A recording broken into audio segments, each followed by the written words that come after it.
కన్నతండ్రి అయినటువంటి దేవునికి అనునిత్యము మనందరి యథార్థమైనటువంటి జీవితముల ద్వారా మహిమ ఘనత ప్రభావము ఎల్లప్పుడూ చెందును గాక. ప్రభునామన ప్రియులైన మీ అందరికీ పేరు పేరున శుభాభివందనలు తెలియజేస్తున్నాను. 2 సెషన్లుగానే చెప్పాలనుకున్నటువంటి పాఠం 3వ సెషన్ దాకా వెళ్తున్నది. అవివాహితులుగా ఉన్నప్పుడు జరిగించిన పరిచర్య, వివాహితులుగా ఎందుకు జరిగించలేకపోతున్నారు, అంటే చేయలేకపోతున్నారు. ప్రియులరా, ఎందుకు చేయలేకపోతున్నారు అనంటే ప్రాథమిక కారణము మొదటి రోజే మనకు తెలియపరచబడింది. ఏంటి? వివాహం చేసుకోవటం మూలంగా జీవిత భాగస్వాములను ఎలాగున సంతోషపరచవలయునని సమయము, శక్తి, జ్ఞానము, ద్రవ్యము వెచ్చించుతూ ఉండటం మూలంగా దేవుణ్ణి పూర్ణ అనేటువంటి ఆ మనస్సుతో, హృదయంతో, ఆత్మతో ప్రేమించలేనటువంటి పరిస్థితి ఏర్పడుచున్నది అని ఆ రోజు మనం గ్రహించినటువంటి విషయం. దానితో పాటు మరొక విషయాన్ని కూడా గమనించాం. అదేంటంటే, ఇప్పుడు వివాహం చేసుకోకుండా దేవుని నిమిత్తము నపుంసకులనుగా చేసుకున్నటువంటి వారు సంపూర్ణంగా చేశారు. మరి వివాహం చేసుకున్నటువంటి వారు చేయలేదా అనంటే, ఒక పేతురు, తనతో పాటు ఉన్నటువంటి మిగిలిన అపోస్తలులు, యేసు ప్రభుల వారి తమ్ముళ్ళు, వాళ్ళందరూ వివాహాలు చేసుకొని సంపూర్ణంగా పరిచర్యని చేశారు. అంటే వాళ్ళు కూడా సంపూర్ణ హృదయం, ఆత్మ, మనస్సు కలిగి సేవ చేశారు. ఇక అకుల ప్రిస్కిల్లలు అనేటువంటి వారు చాలా గొప్పగా మరి దేవుని సేవ చేసి ధన్యులైనట్లుగా మనం గమనిస్తున్నాం. అంటే సంపూర్ణ సేవ చేయటానికి భార్యాభర్తలు గనక ఏకాభిప్రాయమునకు రాగలిగితే చేయగలరు. రాకపోతేనే కష్టం.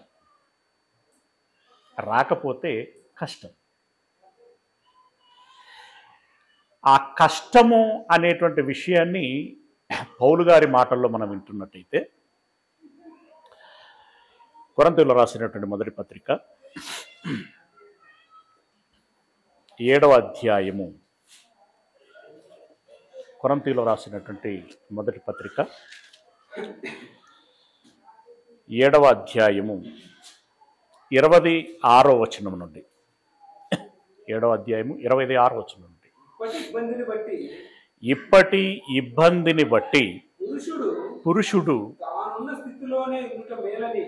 తాను ఉన్న స్థితిలోనే ఉండుట మేలు. ఎవరైనా వింటామా? ఎవరైనా వింటామా? ఏ స్థితి? అది విన్నాకనన్నా మాట్లాడుకుందాం. ఏంటది? భార్యకు బద్ధుడవై ఉంటివా? బద్ధుడవు అనంటే ప్రమాణం చేసావు కదా, నీతోటే ఉంటాను, నిన్నే ప్రేమిస్తాను అని చెప్పి కొన్ని ప్రమాణాలు చేస్తాం కదా, దాన్ని బద్ధత అని అంటారు.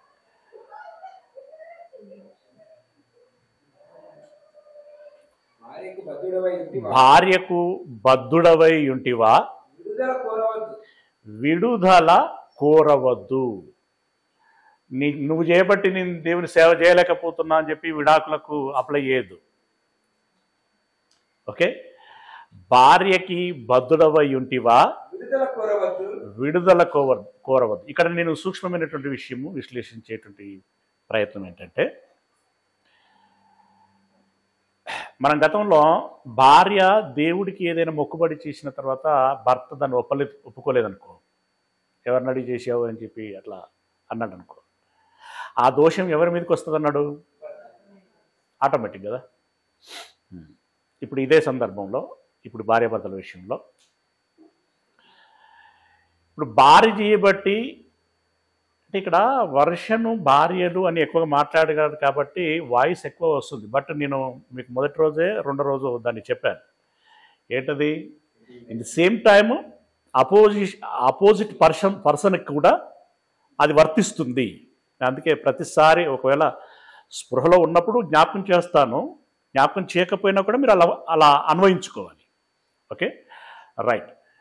ఇప్పుడు నువ్వు చేయబట్టి నేను సేవ చేయలేకపోతున్నాను అని నిజంగానే ఆ భావన ఉంటే, నిజంగానే అలా జరుగుతూ ఉంటే, ఇప్పుడు భార్య చేయబట్టి భర్త దేవుని సేవ సంపూర్ణంగా చేయలేకపోతే ఇప్పుడు ఆ దోషము ఎవరికి చెల్లుతుంది? ఆటోమేటిక్గా. అలాగే భర్త చేయబట్టి భార్య సేవ చేయలేకపోతే, తనకు మంచి వరం ఉంది, తలాంతు ఉంది, ఆమె వాడబడితే పని జరుగుతుంది, దేవుడు మహిమపరచబడతాడు.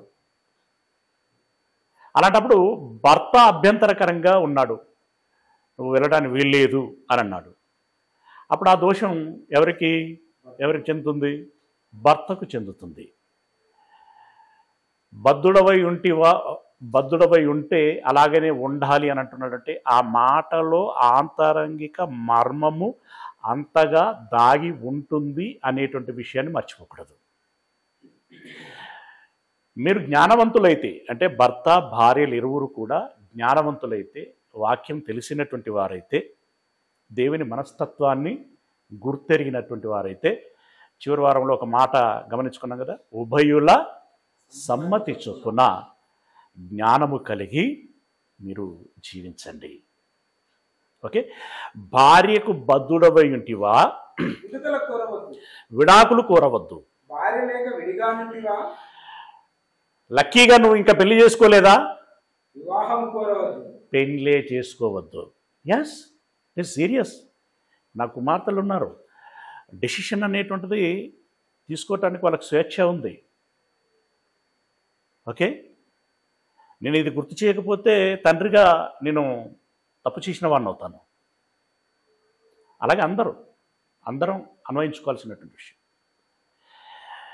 నీ విల్ పవర్ ఏంటనేటువంటిది నీకు తెలుసు, నీ స్టామినా ఏంటనేటువంటిది నీకు తెలుసు, నీ కమిట్మెంట్ ఏంటనేటువంటిది నీకు తెలుసు.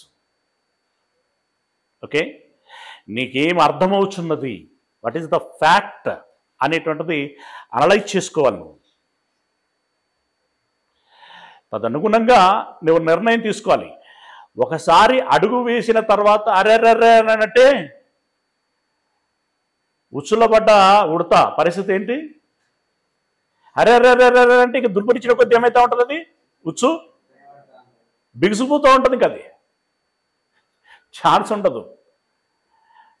ఏం చేసినా కూడా దయచేసి పెళ్లి విషయంలో వివాహం కాక మునిపే బాగా 1కి 10 కాదు 100 సార్లు ఆలోచించండి, బలమైన నిర్ణయం తీసుకోండి. ఆ నిర్ణయం తీసుకున్న తర్వాత ఇక ఏ సముద్రమైనా ఈగటానికి సిద్ధపడండి.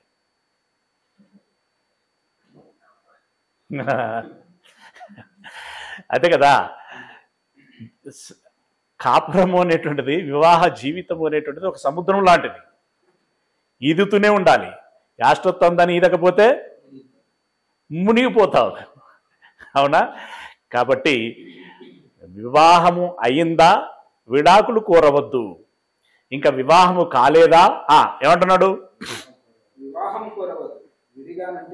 విడిగా ఉంటివా, వివాహము కోరవద్దు. ఇప్పుడు మీ అభిప్రాయం చెప్పమంటే ఏం చెప్తారు?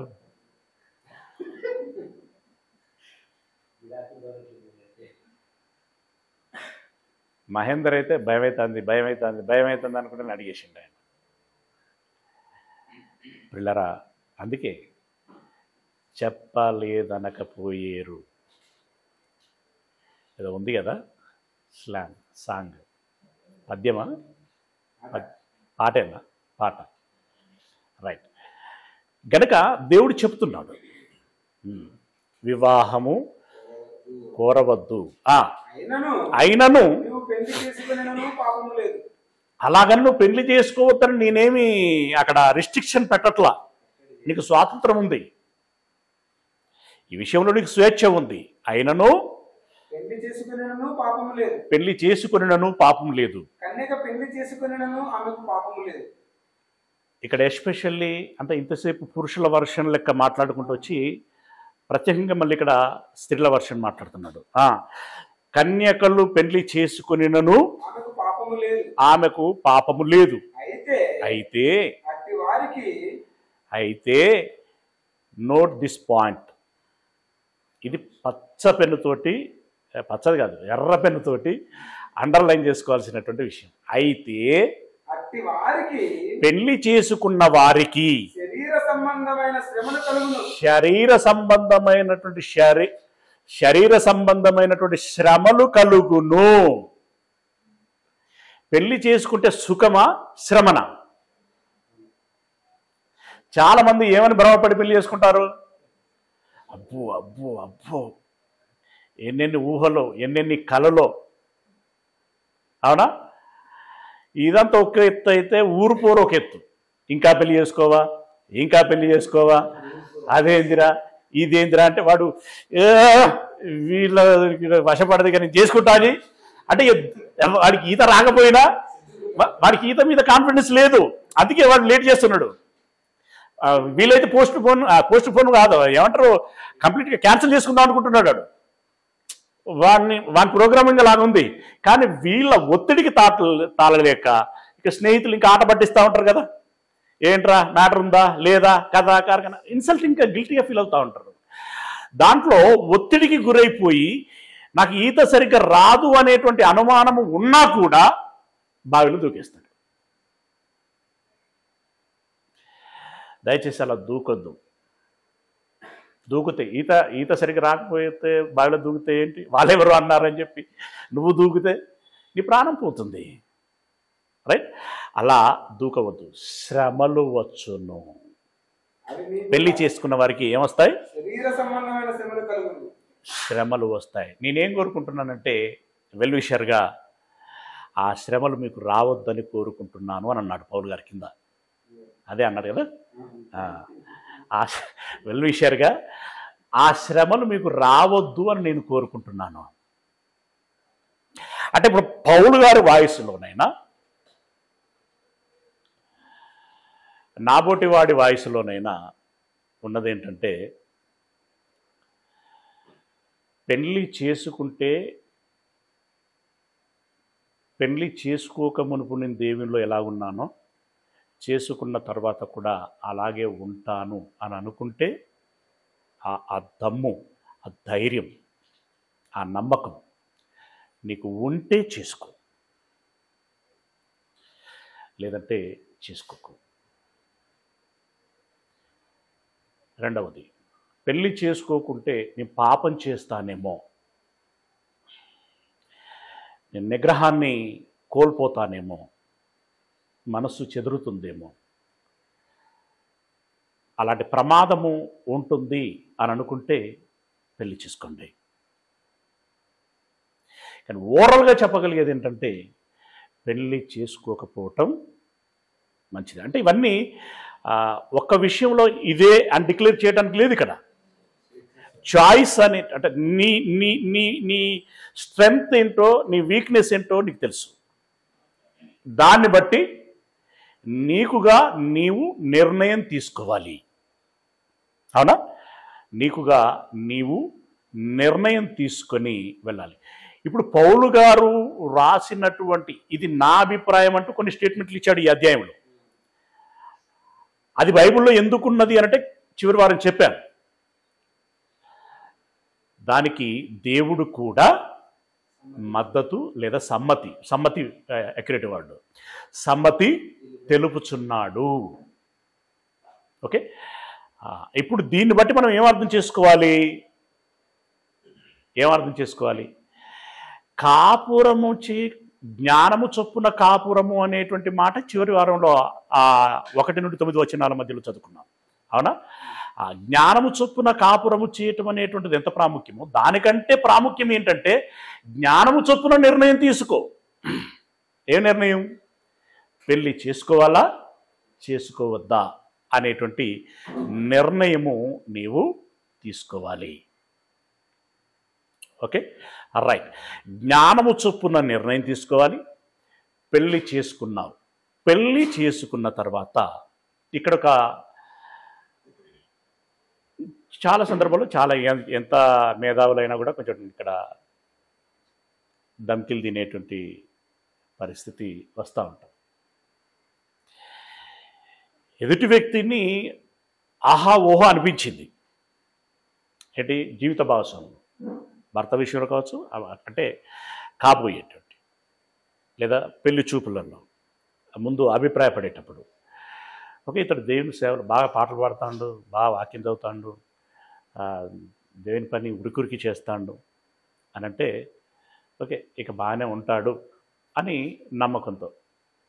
అలాగే భార్య, ఆమె కూడా ప్రార్థన బాగా చేస్తుంది, ఎక్కడ మీటింగ్ ఉన్నా వస్తుంది, దేవునిలో చాలా ఉత్సాహంగా ఉంటుంది అని ఓ పిక్చర్ కనపడుతుంది.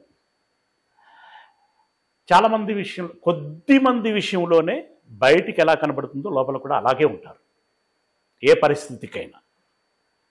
కానీ కొంతమంది ఎలా ఉంటారు? పరిస్థితులు అనుకూలంగా ఉన్నప్పుడు బాగుంటారు, ప్రతికూలంగా ఉన్నప్పుడు ఆ ప్రతికూలతను బట్టి ఆ బాగు అనేటువంటిది పక్కకు పెట్టేస్తారు. అప్పుడు వాళ్ళ ఒరిజినల్ రూపం చూపిస్తారు, రైట్? అసలు రూపము చూపిస్తారు. అప్పుడు ఏ ఎక్స్పెక్టేషన్స్తోనైతే వివాహం చేసుకున్నారో వాళ్ళ మైండ్ బ్లాంక్ అయిపోతుంది, దిమ్మ తిరిగిపోతుంది. అంటే ఎందుకంటే ఇక మళ్ళీ డెసిషన్ మార్చుకోవడానికి లేదు కదా. ఇప్పుడు ఒక అక్షరం తప్పుపడ్డదంటే దాన్ని కొట్టేసి మళ్ళీ రాసుకోవచ్చు. ఇక దానికి ఆల్టర్నేట్గా ఏదో ఉంది కదా, ఇంకు వైట్నర్ పెట్టి మళ్ళీ రాసుకోవచ్చు, లేకపోతే పేపర్ చింపేసి రాసుకోవచ్చు. కానీ ఒకసారి వివాహము అనేటువంటి దానిలోనికి దిగిన తర్వాత నో ఛాన్స్ అట్ ఆల్. ఇప్పుడు ఎలాగుండిపోతుందంటే ముందు నొయ్యి వెనక గొయ్యి, ఇక్కడ నేను అంటే ఈ ఓవరాల్గా కంప్లీట్ దీని రిలేటెడ్ మ్యాటర్ అంతట్లో కూడా అదే మీనింగ్ వస్తుంది. దాన్ని నేను జస్ట్ మాటల్లో చెప్పేస్తాను. ఏంటి అని అంటే, సరే నీ కాళ్ళకి ఒక బంధకం పడింది. ఉదాహరణకి పౌలు గారు, శీలా గారు కలిసి విస్తృతమైనటువంటి పరిచర్య చేశారు, అనేక పట్టణాలు తిరిగారు. వాళ్ళకు అడ్డు ఎక్కడ లేదు, ఎంత దూరం అంటే అంత దూరం, ఎప్పుడంటే అప్పుడు ఎక్కడికంటే అక్కడికి వెళ్ళారు. కానీ ఒకసారి అరెస్ట్ చేయబడ్డారు, జైల్లోకి వెళ్ళారు. ఎక్కడికంటే అక్కడికి ఇప్పుడు వెళ్ళడానికి ఉండదు, అక్కడ ఉన్న కాడనే ఉండాలి. ఉన్న కాడ కూడా ఏం చేయగలిగారు వాళ్ళు? ఏం చేయాలని తాపత్రయపడ్డారు? ఉన్న పరిస్థితులను సద్వినియోగం చేసుకోవాలని. పెద్ద ప్రసంగాలు ఏం చేయాలి, అక్కడ ఓ ప్రార్థన చేశారు. మేమే పాడుకుంటాను, మిమ్మల్ని ఏమన్నా వినవనం? మేము పాడుకున్నారు అంటే వింటారనేలే పాడేశారు. పని జరిగిందా లేదా? అంటే బంధకము పడిన ప్రభు పని చేసేటువంటి మనస్సు ఒకటి ఉంటుంది, అవునా? అంటే నీవుగా నీ ప్రయత్నం చేస్తున్నావా లేదా? బిడ్డ, నువ్వు ఇదివరకు ఎంత చేశావు, ఇప్పుడు ఎంత చేశావు అని లెక్కలేని చూడను. నీ సిచ్యువేషన్ నేను అర్థం చేసుకోగలను. ఈ స్థితిలో ఉండి కూడా అంత చేయగలుగుతున్నావంటే నువ్వు చాలా గ్రేట్ అంటాడు ఆయన. నువ్వు చాలా గ్రేట్. ఆ మాట అమ్మాయిలకు కూడా వర్తిస్తుంది, స్త్రీలకు కూడా వర్తిస్తుంది. కాబట్టి ముందు ఆలోచించుకోవాలి. సరే, ఏదో ఒక అభిప్రాయంతో నమ్మకము కుదిరి చేసుకున్న తర్వాత ఇలాంటి పరిస్థితులు ఎదురైనప్పుడు ఆ ఉన్న పరిస్థితులలోనే జ్ఞానము చొప్పున అనేటువంటి విషయాన్ని మదిలో పెట్టుకొని కాపురము చేయాలి. ఓకేనా? స్త్రీల విషయంలో బలహీనమైన ఘటము అని అంటాడు. పురుషుడు బలమైనవాడే, కానీ అడ్డదిడ్డంగా కూడా ఉంటారు. బలమైనోళ్ళే. దేంట్లో బలమైనోళ్ళు? మంచి చేసిన బలమైనోళ్ళే, చెడు చేసిన బలమైనోళ్ళే. అందుకే బలాత్కారం చేస్తూ ఉంటారు, బలప్రయోగం చేస్తూ ఉంటారు. కాబట్టి ఇలాంటి వారి విషయంలో ఏం చేయాలి? పేతురు గారు చెప్పినటువంటి మాటని మనం ప్రాపర్గా అర్థం చేసుకుంటే, మొదటి పత్రిక 3వ అధ్యాయం, ఎందుకు హీట్ అవుతుంది గది, 3వ అధ్యాయం 7వ వచనం. 3వ అధ్యాయం 7వ వచనం. ఏసీ పనిచేస్తలేదా? బంద్ చేశారా? డోర్ అన్నది, లేకుంటే ఏసీ వాల్యూమ్ పెంచుకోకుండా.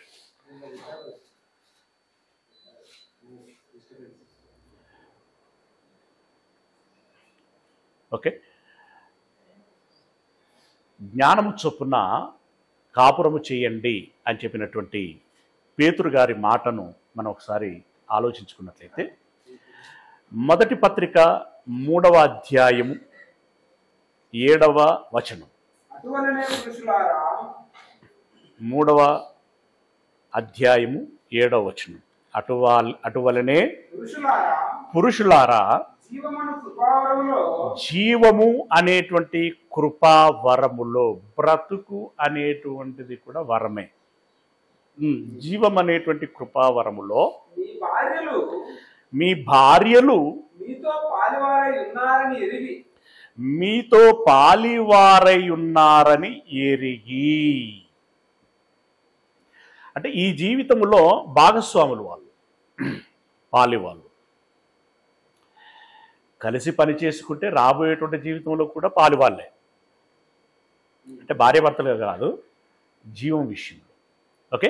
ఆ తర్వాత ఎక్కువ బలహీనమైన ఘటమని భార్యను సన్మానించి. అంటే ఏంటి? భార్యని గౌరవప్రదంగా చూసుకో. భార్య సన్మానించమంటే భార్యని గౌరవప్రదంగా చూసుకో, మర్యాదపూర్వకంగా చూసుకో, ప్రేమగా చూసుకో. ఓకే. గౌరవప్రదంగా చూసుకో అంటే పాదపూజ చేయమని చెప్పినట్టు కాదు. గౌరవప్రదంగా చూసుకో అంటే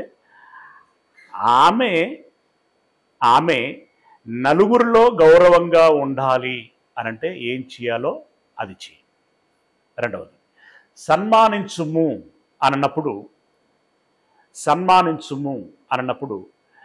సన్మానము అంటే ఏంటి? ఏం చేస్తే వాళ్ళు సంతోషిస్తారో,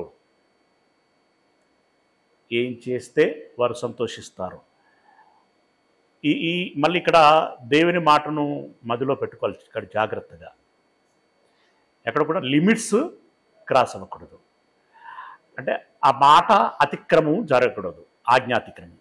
ఆ మేరకి నీవు నీ భార్యని ప్రేమించు, సన్మానించుము చెప్పాడు. చాలా జాగ్రత్తగా చెప్తున్నటువంటి మాట. ఏమన్నాడు మళ్ళీ?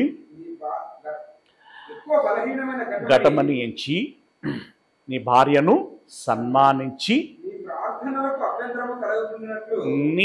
ఇది పాయింట్ ఇక్కడ మనకి. నీ ప్రార్థనలకు అభ్యంతరము కలగకుండునట్లు జ్ఞానము చొప్పున వారితో కాపురము చేయుడి. ప్రార్థనలకు అభ్యంతరము కలగకుండా ప్రార్థనలకు అభ్యంతరం అంటే ఏంటిక ఓరల్గా నీ పరిచర్యకి, నీ ఆత్మీయ జీవితానికి, నీ ధ్యానానికి, నీ ఆరాధనకి, ఇలా ఎవ్రీథింగ్ వీటికి ఇబ్బంది కలగకుండానట్లు జ్ఞానము చొప్పున వారితో కాపురము చేయండి. నీ భార్య తన అవసరాలేంటి, తన ఆరోగ్యం ఏంటి, తన బలం ఏంటి, తన బలహీనత ఏంటి, ఓకే, తన ఇష్టాయిష్టాలేంటి, ఇవన్నీ నువ్వు ముందుగానే ప్రీ ప్లాన్డ్గా ఉండి జాగ్రత్త పరుచుకోవాలి. ఇప్పుడు రేపు ఊరికి వెళ్ళేది ఉంది అనగానే ఈనాటి నుండి మనం ఏం చేస్తూ ఉంటాం, రైట్, అలా మనం సిద్ధపరచుకోవాలి. అలాగే భర్త విషయంలో భార్య కూడా అలాగే సిద్ధపడాలి. కొన్నిసార్లు అనుకున్నట్టుగా జరగవు, అన్ఎక్స్పెక్టెడ్ జర్నీ చేయాలి, అంటే ప్రయాణం చేయాల్సి వస్తుంది. ఒకసారి ముందే పలానా రోజు మనం వెళ్ళాల్సి ఉన్నది అనేటువంటి విషయం ముందు తెలుస్తుంది. అప్పుడు అన్నీ మనం ప్రిపేర్ చేసుకుంటాం. కొన్నిసార్లు అప్పటికప్పుడుగా ప్రయాణం చేయాల్సి ఉంటుంది. ఎసెన్షియల్ ఎంతగానంటే డూ అండ్ డై అంత మ్యాటర్, లేదంటే ఎంతో కొంత ప్రాముఖ్యం ఇతడు ఉండటం ఎసెన్షియల్, చాలా అవసరత ఉంటుంది. అప్పుడు జీవిత భాగస్వాములు ఏం చేసుకోగలగాలి, అర్థం చేసుకోగలగాలి మొదటిది. అలాగే ఓర్చుకోగలగాలి, సహించుకోగలగాలి. అవునా, ఓర్చుకోగలగాలి, సహనము కలిగి ఉండగలగాలి. ఇది జ్ఞానము చొప్పున అనేటువంటి మాటలో దాగి ఉన్నటువంటి విషయం. దానికి మళ్ళీ ఈ పేతృపత్రికల్లోనిది యాడ్ చేసుకోవాలి. సెకండ్ సెషన్లో మాట్లాడుకున్నటువంటిది ఉభయుల సమ్మతి అనేటువంటి ఏదైతుందో అది కలుపుకోవాలి. అలా మీరు జ్ఞానము కలిగి కాపురము చేయండి అన్నాడు. కంప్లీట్గా వివాహ వ్యవస్థ విషయంలో ఆయన చెప్పినటువంటి మాట ఇది అంతా ఒక కమ్మ. ఇంకో కమ్మ చెప్పనా, అంటే నాణానికి ఒక వైపు ఇదంతా, ఇంకో వైపు చెప్పనా, ఎందుకంటే రూపాయి బిల్ల ఒక దిక్కే ముద్రించింటే చెల్లదు. అది ఎప్పుడు చెల్లుతుంది, ఇటువైపు కూడా మ్యాటర్ ఉండాలి, ఇటువైపు కూడా మ్యాటర్ ఉండాలి. బొమ్మ బొరుసు రెండు ఉన్నప్పుడే ఆ రూపాయి చెల్లుతుంది.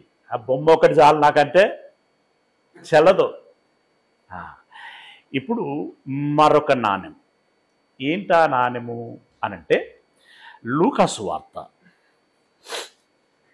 14వ అధ్యాయం, లూకా సువార్త 14వ అధ్యాయం 26వ వచనం.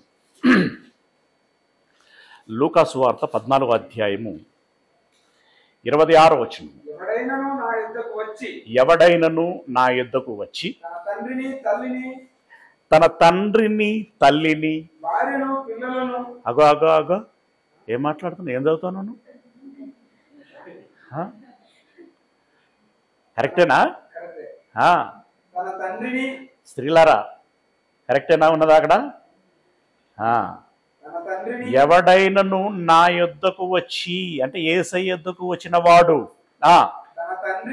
తన తండ్రిని తల్లిని భార్యను పిల్లలను అన్నదమ్ములను అక్క చెల్లెండ్రను చివరికి నిన్నును నీవు,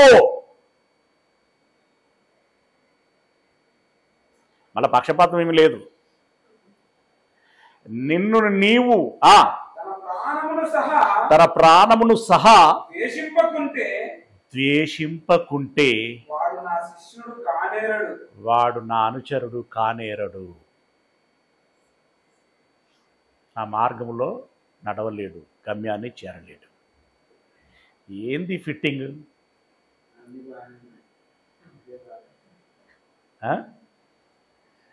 ఇందాక ఏం చెప్పుకొచ్చిండు, అదే యేసయ్య ఆయన నోటనే ఏం చెప్పి తల్లిదండ్రులని సన్మానించండి, సహోదర ప్రేమ కలిగి ఉండండి, నీ భార్యను ప్రేమించుము, సన్మానించుము, నీ భర్తకు లోబడి ఉండుము, గౌరవించుము. అవునా? ఇక పిల్లలని తల్లిదండ్రులుగా వారి సంరక్షణ చేపట్టాలి. ఓకే, ఇవన్నీ ఉన్నాయి. ఈ బాధ్యతలన్నీ చెప్పి ఆ బాధ్యతని జ్ఞానం చొప్పున నిర్వహించాలని చెప్పి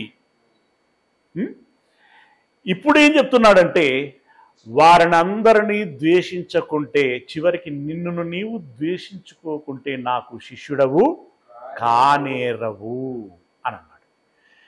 ద్వేషించటం అంటే ఏంటి అసలు? వద్దు, నాకు ఒంటుండి పొదుపు, నా ఇష్టం వచ్చినట్టు పోతా, ఇష్టం వచ్చినప్పుడు వస్తా, ఏం చేయాలనుకుంటే అది చేస్తా, నీకు నచ్చితే ఉండు, లేకుంటే లేదు.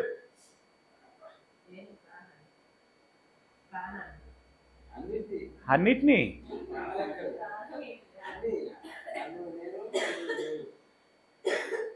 నా ప్రాణానికి నేను చెప్పుకోవాలి. ఇప్పుడు నేను వెళ్ళాలి, పని చేయాలి, చలి పెడుతుంది, ఎండ కొడుతుంది అదంటే కాదు, నువ్వు ఉంటే ఉన్నావు, పోతే పోయినావు అని ప్రాణానికి చెప్పుకోవాలి. అంతే కదా, నాకు నేను చెప్పుకోవాలి. ఇప్పుడు భార్య కూడా ఏం చెప్పాలి?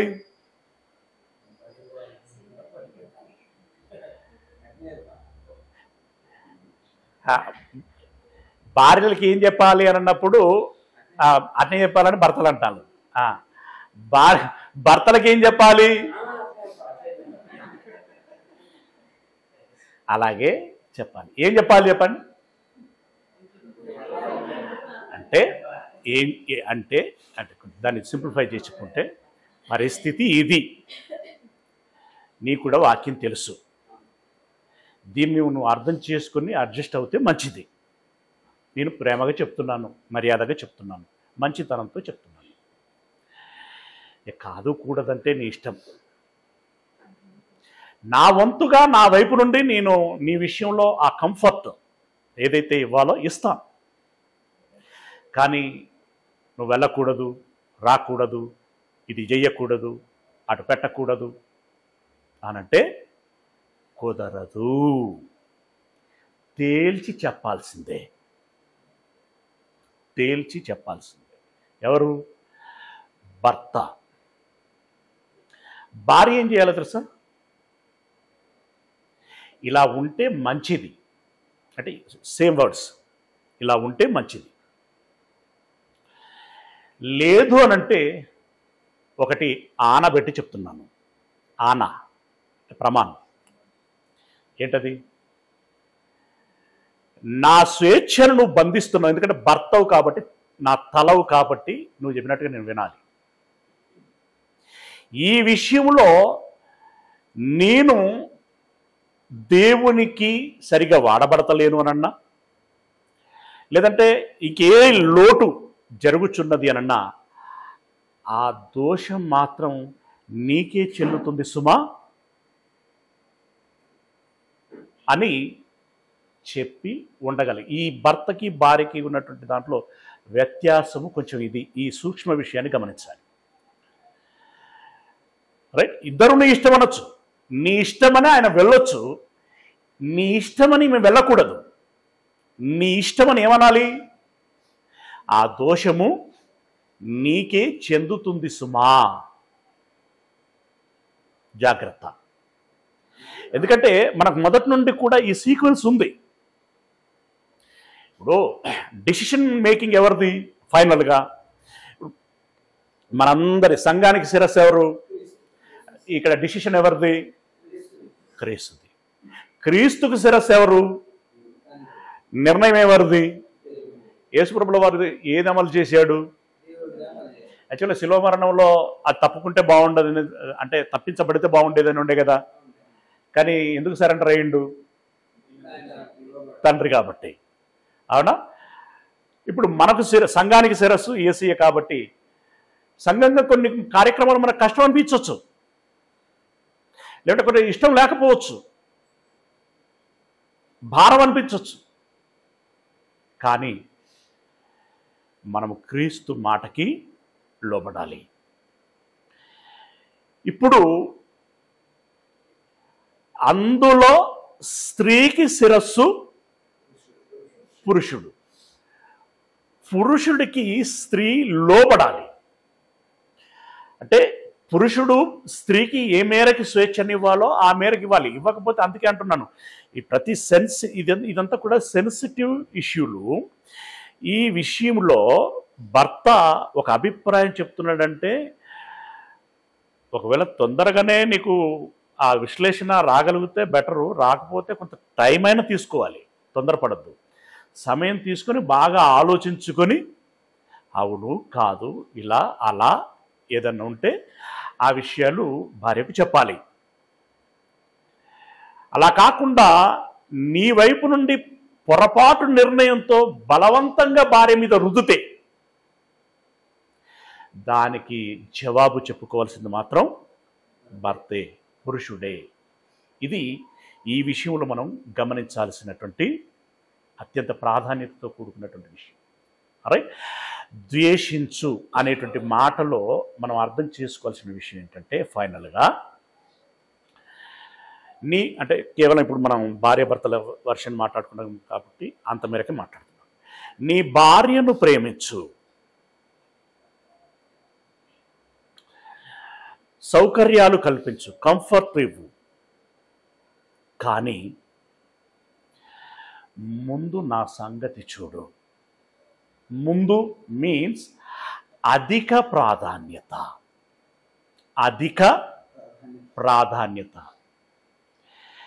ఏదో వెనకటి రోజుల్లో మంచి ఆచారము ఉండింది, మంచిదనే చెప్పుకోవచ్చు. బంతి భోజనాలు పెట్టేవాళ్ళు అప్పుడు.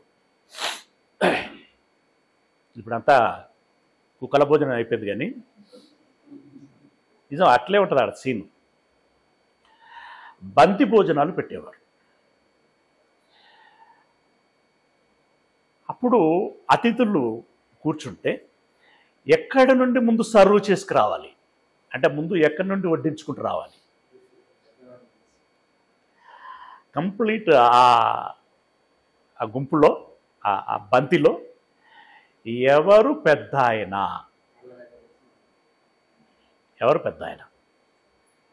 ఆయనకు ముందు మనం గౌరవం ఇవ్వాలి. బొట్టు పెట్టడం కూడా ముందు ఆయనకు పెట్టేవారు. మంచిది అది. రెస్పెక్ట్ చేయటం, గౌరవించటం. అవునా? బొట్టు వారికి పెట్టేవారు. అలాగే ఈ భోజనం కూడా ముందు వారికి పెట్టిన తర్వాతనే ఆ క్రమంలో పెట్టుకుంటూ వచ్చేటువంటి వారు. వస్త్రాలు పెట్టినా కూడా మామూలు ఇప్పటికీ క్రైస్తవ పెళ్లిలకు కూడా ముందు ఎవరికి పెడతారు? తల్లిదండ్రులకు పెడతారు. పాస్టర్ అంటే పెడతారు, లేకుంటే లేదు. ముందు ఎవరికి పెడతారు? తల్లిదండ్రులకు పెడతారు. ఆ తర్వాత వధూవరులకి పెడతారు. ఇది సిస్టమ్. ఇప్పుడు భర్తతో లేదా భార్యతో పోల్చుకుంటే పెద్ద ఆయన ఎవరు? అత్యంత పెద్ద మనిషి ఎవరు మనకి? దేవుడు అండి. అత్యంత పెద్దవాడు, పెద్ద మనిషి అంటే మీనింగ్ మాట్లాడాను. పెద్ద ఆయన ఎవరు? దేవుడు. ఆ తర్వాత పెద్ద ఆయన, ఆ తర్వాత పెద్ద ఆయన, ఆ తర్వాత పెద్ద ఆయన, ఆ తర్వాత పెద్ద ఆయన తల్లిదండ్రులు. అవునా? ఆ తర్వాత పెద్ద ఆయన భర్త. అవునా? ఆ తర్వాత బాధ్యతాయుతమైనటువంటి పాత్ర భాగస్వామి, జీవిత భాగస్వామి. ఈ ప్రోటోకాల్ మెయింటైన్ చేయాలి. దేవుని చిత్తము దానికి న్యాయం చేసే ప్రయత్నించి, యేసయ్య దృక్పథము దానికి న్యాయం చేసేట ప్రయత్నించి, పరిశుద్ధాత్ముడి యొక్క ప్రయత్నం దానికి న్యాయం చేసేట ప్రయత్నించి, నీ భర్త మనస్తత్వం దానికి న్యాయం చేసేటువంటి ప్రయత్నించి, మనస్తత్వం అంటే పాజిటివ్కి వెళ్ళాలని చెప్తున్నాను. ఓకే, నీ భార్య మనస్తత్వం దానికి న్యాయం చేసేటువంటి ప్రయత్నించి, మధ్యలో పాస్టర్ని వదిలిపెట్టాను, అది మీరే అర్థం చేసుకోవాలి. ఓకే, ఇలా మీరు మీ పాత్రని సమగ్రంగా నిర్వహించాలి అని చెప్పేటట్టు ఇక్కడ ద్వేషము అనేటువంటి మాటని ఏ మేరకి తీసుకోవాలంటే, ఆ ద్వేషం అంటే మనకు వాడుకలో చాలా అది ఘోరంగా ఉంటుంది. అది కఠినంగా ఉంటుంది. అది ఆ కోణంలో చెప్పలేదు. అది కఠినం అంటే కఠినమే. డిసిషన్ అని అంటే ఇప్పుడు దేవుడు నీ ఏసు తర్వాత ముందు నా సంగతి చూడు అన్నటువంటి విషయంలో నెవర్. ఇప్పుడు జీవిత భాగస్వాములలో కొందరు కఠినంగా ఉండొచ్చు, భర్త కానీ భార్య కానీ. నేను ఫస్టా నీకు సేవ ఫస్టా అని చెప్పి ఇట్లా మాట్లాడుకుంటూ ఉంటారు. నాకు ఏసే ఫస్ట్, ఆ తర్వాతనే నువ్వు. కఠినం కఠినం. అలాగని మళ్ళీ మిస్ అవ్వద్దు జ్ఞానం చొప్పున అనేది. చాలా అది అది చాలా కత్తి మీద సాము లాంటి విషయం ఇది. ఓకే, ఏసే ఫస్ట్, ఆ తర్వాత నేను నెక్స్ట్. అంటే ఇప్పుడు ఇక్కడ దేశం అనేటువంటిది ఎవరితో పోలుస్తున్నావు అంటే ఏసయ్యతో పోలుస్తున్నావు. ఏసయ్యను ప్రేమించినంతగా నిన్ను ప్రేమించలేను.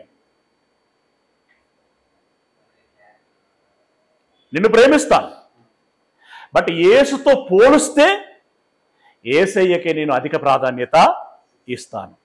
ఖచ్చితంగా తేల్చి చెప్పాల్సినటువంటి ఆ మాట యొక్క అర్థమే ద్వేషం. ఓకేనా? నెక్స్ట్ మత్తయి సువార్త 10వ అధ్యాయము 37వ వచనం. మత్తయి సువార్త 10వ అధ్యాయము 37వ వచనం. తండ్రినైనను తల్లినైనను నాకంటే ఎక్కువగా ప్రేమించువాడు. అంటే ఇక్కడ నాకంటే అనేటువంటి మాట ఇప్పుడు దానికోసమే చదివించాం. నాకంటే అంటే ఏంటి అంటే వాళ్ళని ప్రేమించొద్దని అనట్లా, ప్రేమించు, కానీ నాకంటే అది అంటే నాకంటే మీన్స్ అధిక ప్రాధాన్యత. మళ్ళీ ఇక్కడ ఇంకో క్వశ్చన్ వస్తుంది కదా, ఇదివరకు మనం చాలాసార్లు చెప్పుకుంటా ఉంటాం. ఏమని? నన్ను ప్రేమించు. భార్యను కాకుండా తల్లిదండ్రులను కాకుండా నన్నే ప్రేమించాలి, నన్నే ఎక్కువగా ప్రేమించాలి, నా చుట్టే తిరగాలని ఎంత స్వార్థంతో అంటున్నాడు చూడండి అని అంటే, ఆ స్వార్థంలో ఏముందయ్యా? మళ్ళీ నీ క్షేమమే ఉంది, మీ కుటుంబ క్షేమమే ఉంది. కాబట్టి నాకంటే మీరు ఎక్కువగా ప్రేమించడానికి వీల్లేదు. శిష్యులు అన్నారు కదా, అలాగైతే వివాహము విషయం ఇంత కఠినంగా ఉంటే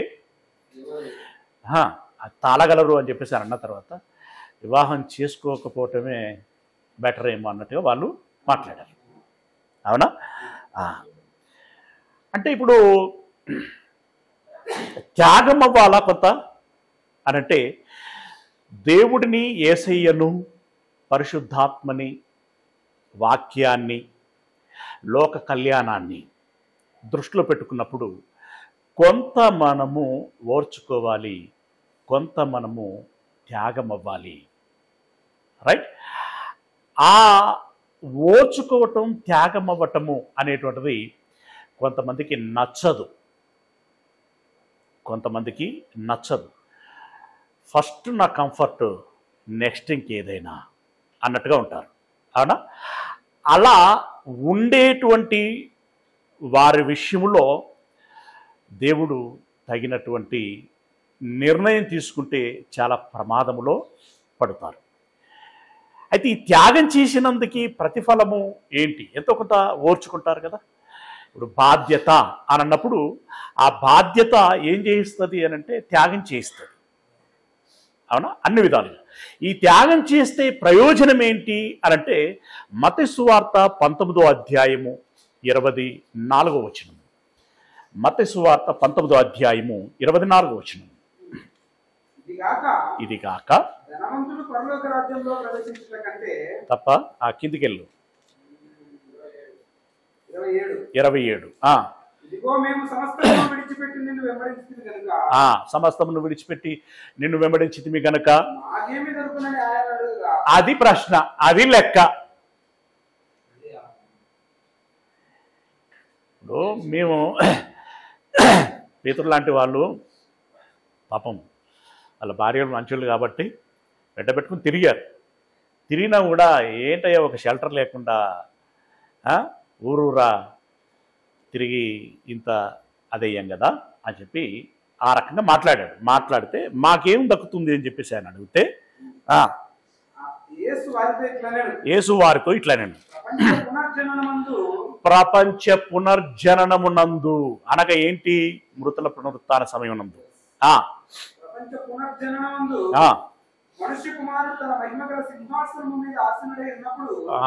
యేసు ప్రభు తన సింహాసనం మీద తీర్పు తీర్చడానికి కూర్చొని ఉన్నప్పుడు నన్ను వెంబడించిన మీరును 12 సింహాసనముల మీద ఆసీనులై గోత్రాల వరకు తీర్పు తీర్చేది. ఆ తీర్పు అది ఆ సింహాసనం కూర్చే అది ఎంత కాదయ్యా, మేము అసలు చాలా కోల్పోయాం. అది చెప్పు ఫస్ట్. కుర్చీ సంగతి పక్క పెట్టు, కుర్చీ ఏం చేసుకుంటాం? మేము చాలా కోల్పోయాం అంటే వాళ్ళు అనలేదండి, నేను జస్ట్ అర్థం చేస్తున్నాను. ఓకే, నెక్స్ట్ ఏంటి ఇప్పుడు? తీర్పు తీర్చుదురు నా నామము నిమిత్తము అన్నదమ్ములనైనను అక్క చెల్లెండ్రనైనను తండ్రినైనను తల్లినైనను పిల్లలనైనను భూములనైనను ఇండ్లనైనను విడిచిపెట్టడం అంటే మళ్ళీ ఇక్కడ పదాలు కొన్ని ఇక్కడ వీళ్ళు కొంచెం జాగ్రత్తగా సెట్ చేసి ఉంటే బాగుండేది అనేది నా ఉద్దేశం. బైబిల్ని తిరిగి చాలా కరెక్షన్ చేయాల్సినటువంటి అవసరం ఉంది. ఎందుకంటే భావం తెలియకుండా భాషాంతరం చేసిన పరిస్థితులు ఇవి. ఇప్పుడు దేశం అనేది కూడా చాలా అది మామూలుగా చదివితే అది కంప్లీట్గా నెగిటివ్ ఇంప్రెస్ పడుతూ ఉంటుంది కదా. ఇక్కడ ఏమన్నాడు? సమస్తము విడిచిపెట్టడం ఏంటి? అసలు విడాకులే లేదా?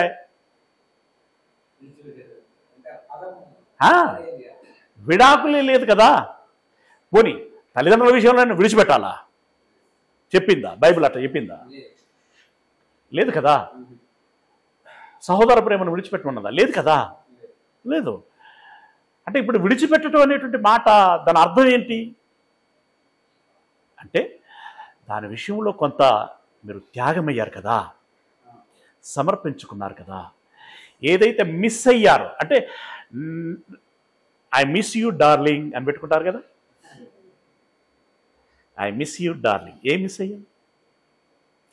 నువ్వు ఎప్పుడు ఉంటే మంచిగా మాట్లాడేవాడివి, చాలా జోకులు వేసేవాడి, జోయల్గా ఉండేటువంటి వాడి,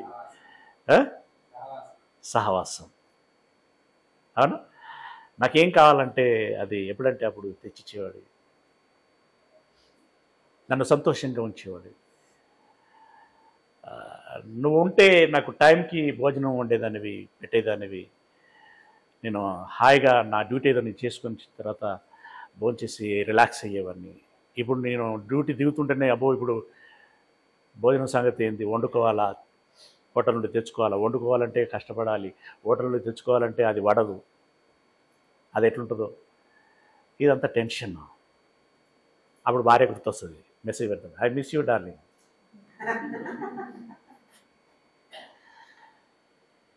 ఇలాంటి కొన్ని త్యాగాలు ఉన్నాయి చూడండి.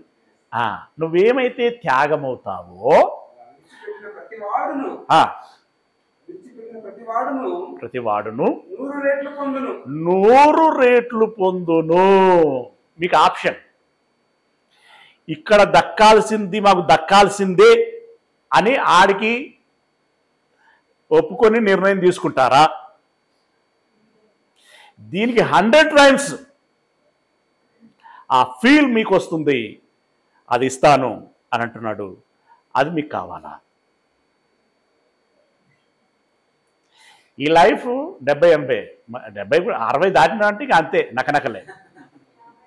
50కే డొక్కులు అయినాయి. కొంతమందికి ఇప్పుడు 40 ప్రతి డాక్టర్ 40 సంవత్సరాలు వచ్చాయి కదమ్మా, ఇక అంతే అంటారు. 30+ అయిపోయినట్టే. క్యాండిడేట్ వికెట్ డౌన్ఫాల్ అన్నమాట. కాబట్టి ఈ లైఫ్కు మాకు కంఫర్ట్ 100% ఉండాల్సిందే అని అంటారా? ఇందులో కొంత మీకు వెలితైనా దానికి 100 టైమ్స్ ఇస్తాను అంటున్నాడు. అది కావాలా? Choice is yours. Me vote దేనికి చెప్పండి ఇప్పుడు? 100, నిజంగా 100.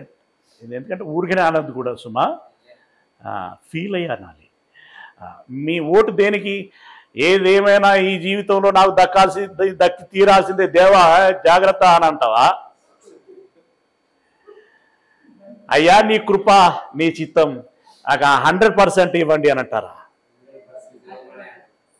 జీవకేం చెప్పలే. Okay, right. 100 టైమ్స్ అది దేవుడు చెప్పినటువంటి మాట. ఓకేనే. ఇదిగాక అత్యంత ముఖ్యమైనటువంటి విషయం ఉంది. ఏంటది? నిత్య జీవము స్వతంత్రించుకొందురు. మళ్ళీ అది ఏడుపులతోటి, దుఃఖాలతోటి, కన్నీరు తీసుకుంటా, చీవుడు తీసుకుంటా, అయ్యో ఎట్లా బతుకు అని చెప్పేసి బాధపడేటువంటి పరిస్థితి కాదది. దర్జాగా, బిందాస్గా, ఆనందంగా, సంతోషంగా, సమాధానంగా, సంతృప్తిగా ఉండేటువంటి జీవితం.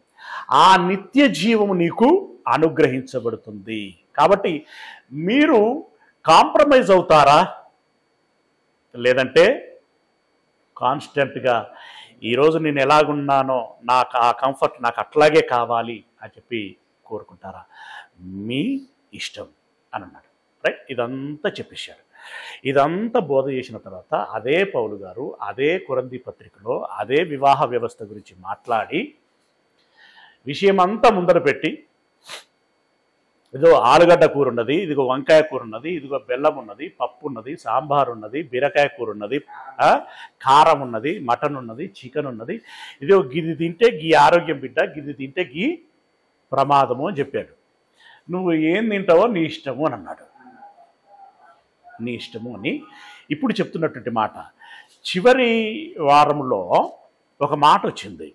ఏం మాట వచ్చింది అని అంటే, ఉభయుల సమ్మతి చొప్పున అని అన్నప్పుడు ఒకరిని ఒకరు సంతృప్తి పరుచుకున్న తర్వాతనే మీరు ప్రార్థన చేయటం కావచ్చు, బైబిల్ని ధ్యానించటం కావచ్చు, చర్చికి వెళ్ళటం కావచ్చు, పరిచర్య చేయటం కావచ్చు అనేటువంటి దానికి ప్రాధాన్యతనివ్వాలి అనేటువంటి మాట వచ్చింది. Almost all. అంటే ఇప్పుడు చర్చికి లేట్ వచ్చినా కూడా అనేటువంటి పదం కూడా వచ్చింది అక్కడ. రైట్. ఈ వర్షన్లో మనం ఆలోచించినప్పుడు ఆ వ్యూలో అది ఉండేటువంటి పరిస్థితి అది. అయితే దానంతటిని కూడా చెప్పిన తర్వాత ఇప్పుడు ఆయన చెప్తున్నటువంటి మాటను మనం గమనించుకోవాల్సి ఉంటుంది. ఏంటది? మొదటి పత్రిక 7వ అధ్యాయము 29వ వచనం నుండి, 7వ అధ్యాయము 29వ వచనం నుండి, సహోదరులారా నేను చెప్పున్నది ఏమనగా కాలము సంకుచితమునై ఉన్నది. అంటే ఇన్ని చెప్పాడు కదా ఇందాక. మనకి ఇప్పుడు ఇంతసేపు చెప్పిన మాటలన్నీ మీ మధ్యలో ఒకసారి మళ్ళీ ఇలా గిర్రన తిరగాలి. ఓకే. ఇవన్నీ దృష్టిలో పెట్టిన తర్వాత అసలు విషయం ఏంటంటే బిడ్డ, కాలము సంకుచితమై ఉన్నది. మనం పోయే కాలం, యేసయ్య వచ్చే కాలం. అవునా? ఈ కాలము సంకుచితమై ఉన్నది కనుక ఇక మీదట ఇది వరకు లెక్క వేరు, ఇప్పటి నుండి లెక్క వేరు. ఇక మీదట భార్యలు కలిగిన వారు భార్యలు లేనట్టును, ఏడ్చువారు ఏడవనట్టును, సంతోషపడువారు సంతోషపడనట్టును, కొనువారు తాము కొనినది తాము కానట్టును, ఈ లోకము అనుభవించువారు అమితముగా అనుభవించున్నట్లును ఉండవలెను. అంటే ఏంటంటున్నాడు? మీరు కొంత తగ్గించుకుంటే మంచిది అని అన్నాడు. ఏంటది? నాకు సంతృప్తి కావలసిందే, ఏదైనా కదా. భాగస్వామ్యం విషయంలో కావచ్చు, ఆస్తివాస్తుల విషయంలో కావచ్చు, చాలా విషయాలు చెప్పాడు కదా. నువ్వు కొత్త ఏదో కొనుక్కున్నావు, ఏదో ఆస్తులు, ఇవన్నీ ఉన్నాయి కదా. వీటన్నిటిలో నువ్వు ఏం చేయాలంటే అమితముగా ఉండకూడదు, మితముగా ఉండాలి. మితముగా ఉండాలి. మిగతముగా అంటే దాని అర్థం ఏంటంటే లీస్ట్గా ఉండాలి, హయ్యెస్ట్గా దేవుడికి ప్రాధాన్యతనివ్వాలి, లీస్ట్గా మీకు ప్రాధాన్యతను ఇచ్చుకోవాలి. లీస్ట్గా మీకు ప్రాధాన్యతనిచ్చుకోవాలి అంటే ఇప్పుడు ఏంటి చెప్పండి. ఇప్పుడు ప్రార్థన చేయాల్సినటువంటి సమయం ఉదయం 5 గంటలకి ఆన్లైన్ వెబినార్ క్లాస్ స్టార్ట్ అవుతుంది. ప్రార్థన చేయాలి లేదా వాక్యం ధ్యానించాలి, వినాలి. వీటికి నువ్వేం చేయాలి? దేని మూలముగా? ఇప్పుడు మనిషి ఆరోగ్యంగా ఉండటానికి 7 నుండి 8 గంటల నిద్ర అవసరం. ఈ నిద్ర సరిపోకుండా 5 గంటలకు నేను లేవలేకపోతున్నాను అనంటే దేని మూలంగా నీకు నిద్ర సరిపోవటము లేదో దాన్ని నువ్వేం చేయగలగాలి? ఏదైనా కావచ్చుగా, అరేంజ్ చేసేయాలి దాన్ని. అంటే దాన్ని క్యాన్సిల్ చేసేసుకోవాలి. పాయింట్ అర్థమైంది అనుకుంటున్నాను మీకు. నేను అన్నింటి గంపగుత్త కలిపి చెప్పాను. అందులో ఇప్పుడు ఫ్యామిలీ మ్యాటర్ ఉంటుంది, అవునా? క్యాన్సిల్ చేసుకొని వచ్చేయాలి. అంటే సమ్మతి చొప్పున, జ్ఞానము చొప్పున కాపురము చేయండి, కానీ కాలము సంకుచితంగా ఉన్నది, ప్రమాదము పొంచి ఉన్నది. ఇప్పుడు అవన్నీ మీకు ఉదాహరణలు తెలిసిందే కదా. భూకంపం వస్తున్నదంటే తిన్నకపోతా బయటికి అనట్టవా? అనం కదా. ఒకవేళ కంచంలో అన్నం వేసుకున్నా కూడా ఉన్న పళ్ళంగా విడిచిపెట్టి అట్లెట్లా విడిచిపెట్టిపోయినావు అని కంచం నిన్ను అడిగితే అక్కడ అసలు మ్యాటర్ అంటే యూజ్లెస్ టర్మ్ అది కదా, పనికి మాలిన మాట అది. కనుక కొన్ని ఉంటాయి. కాలము సంకుచితమై ఉన్నది కనుక జాగ్రత్త. నువ్వు అటెన్షన్ అయి ఉండాలి. నీ ఫోకస్ అంతా కూడా నీ ఫ్యూచర్ మీద పెట్టుకోవాలి. నీ దృష్టి అంతా కూడా నీ దేవుడు నీకు ఏది సజెస్ట్ చేస్తున్నాడో దాని మీద నువ్వు కాన్సన్ట్రేషన్ చెయ్యాలి అని ఈ ఓవరాల్ థింగ్స్ అని చెప్పాడు. చెప్పి కింద ఏమన్నాడు? మీరు చింతలేని వారై ఉండవలనని కోరుచున్నాను. అది కంక్లూడ్. ఏదేమైనా ఈ ఫ్యామిలీ లైఫ్లోనైనా సరే, ఈ మరణించిన తర్వాతనైనా సరే మీకేముండద్దు? చింత ఉండవద్దు. అందుకే మీ చెంతకు ఈ మాటలు పంపించబడ్డాయి. నిర్ణయం మీది. మీకు అంతా శుభము కలుగును గాక. పాట పాడుతూ కనుక